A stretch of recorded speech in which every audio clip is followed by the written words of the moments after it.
Hi. In this video, we will learn about the basic navigations on Google Analytics. We will see how we can switch views, use the side panel and the search option, and the admin tab. Let us get started. On the top left of the home screen, a drop-down will let you change the view. If you have added some views to your favorites, you can easily access those by going into the Favorites tab. You can also access the views you recently used from the Recent tab. If you remember the name of the view, you can simply search for it too. Another way to access the views is to click the Google Analytics logo. This will take you to a page where you can see how all the files and views are nested. Okay, now we will move on to the side panel. The side panel will help you navigate to different reports. You can make it smaller or bigger by clicking the arrow on the bottom right of the panel. We will get a better understanding of the various reports found in the side panel in later videos.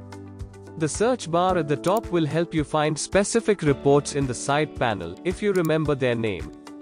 From the top of the side panel, you can click and access the home page. The home page contains a condensed form of all your reports. On the top right of the Home tab, there is an Insights option.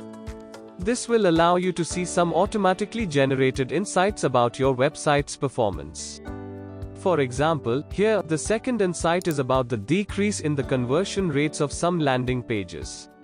Now, you would want to check why this is happening, and then get the problem solved. We will close this now and scroll down. The Home tab is pre-designed to answer some of the most common questions, like how you acquire users, how well you retain users, at what time of the day your users visit your website, etc. In previous videos, we have already gone over the Admin tab. Now, some of the things mentioned in the video may not be available to you immediately. In that case, you will have to manage your user permissions on the admin page.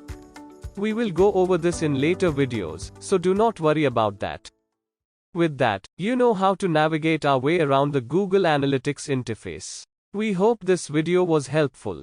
We will see you in the next one.